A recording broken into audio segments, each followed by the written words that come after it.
So right off the bat, there's two gameplay modes this time around, like one that seems more historically focused and another one that's kind of based off of like a more fantasy sort of ideal.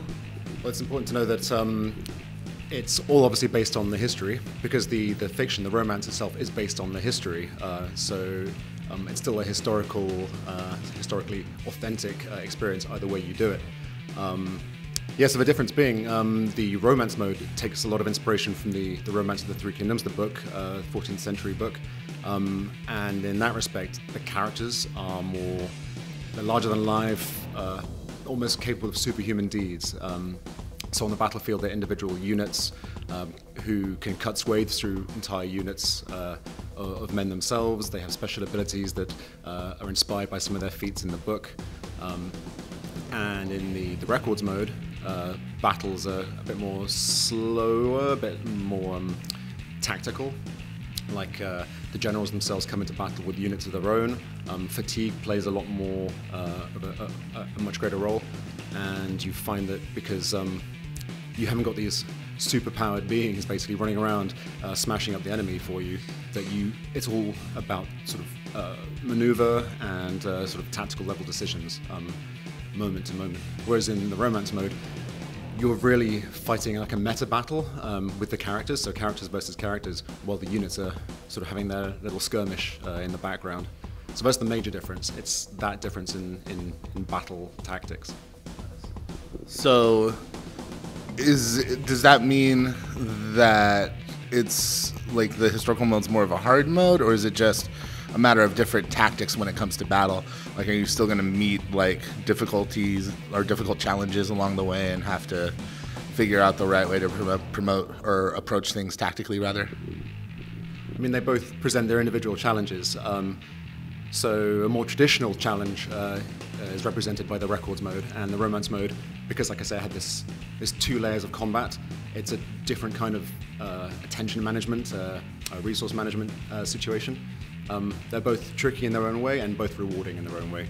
And we love the fact that we managed to represent these two aspects, because the Records of the Three Kingdoms is a real document that was written during the period itself, and the romance is obviously one of the four classics of Chinese literature. It's revered worldwide, especially obviously in China. So we've done justice to both of these while creating two distinctly different play styles, I think, for battle.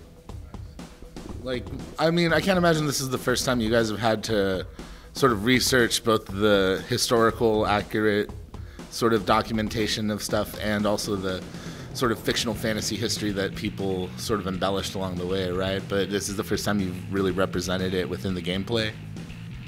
Yeah, I mean, as with all periods of history, it's written by the winners, often embellished. In this case, the fact that the deeds of these people was kind of semi-mythologized and sort of entered into folklore, and then was written up at some point in this document that is so important as a piece of fiction, as a piece of literature.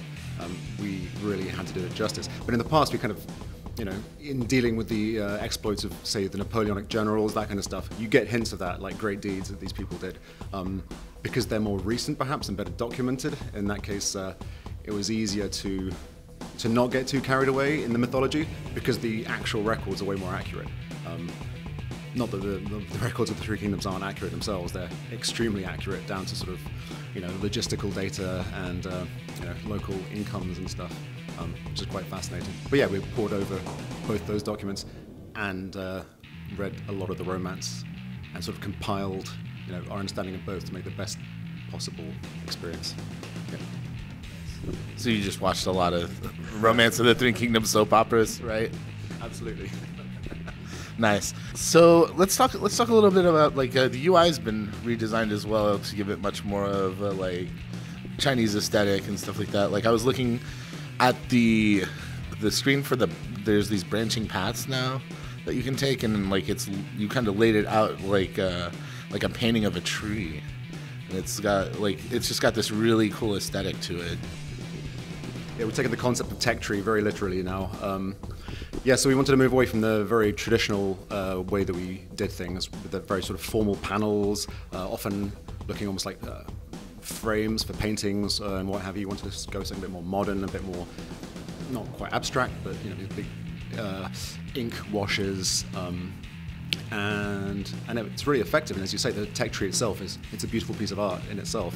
And with the 5 branches, they represent the 5 elements that sort of permeate most of the design throughout the game, both visually and in gameplay. So it's a perfect way for us to both represent this thing with beauty, but also in a gameplay relevant way. Now, units have always kind of had a rock, paper, scissors aspect to them, but you guys seem to be really expanding that concept now, and this with some very unique concepts that are like specifically for sort of the 3 kingdoms. Yeah, so if you'll forgive me saying it's rock, paper, scissor, lizard, Spock, so we have the extra sort of aspects there. So yeah, you have sort of the shock cavalry is particularly effective at taking on sort of the ground troops who are less, defensive capable, but like the water units, they are more archery capable, which means they are better at counteracting these units that are primarily all about the attack. They have a lesser defensive capability, and you see those kind of relationships as you work around these five elements and their interconnectedness. And there's like a color coding system as well, right? Like, where did the color coding system come into things? Like, where was that decision? Yeah, so we're taking inspiration from the 5 elements of the wuxing, and this helps us to sort of define elements that are relevant to people's combat capability, their administrative capability, and each one of those has its own color, its own theming, represents different seasons, that kind of thing. So by looking at that, we found we were able to theme many systems and many sort of aesthetic decisions in a way that was really pleasing, but also really effective from a gameplay standpoint. So you have red as fire, that's the vanguard, that's the unit, the general type that charges in there and makes short work of your guys. Blue is the strategist, the cunning, the character who can use special unit formations and sort of supports other generals on the battlefield, that kind of thing. So yeah, those 5 elements came from that. And you see them in the tech tree as well, as you say. So you have the 5 branches, sort of civic, military, agriculture, trade and commerce. And these things all play into this classic wuxing definition.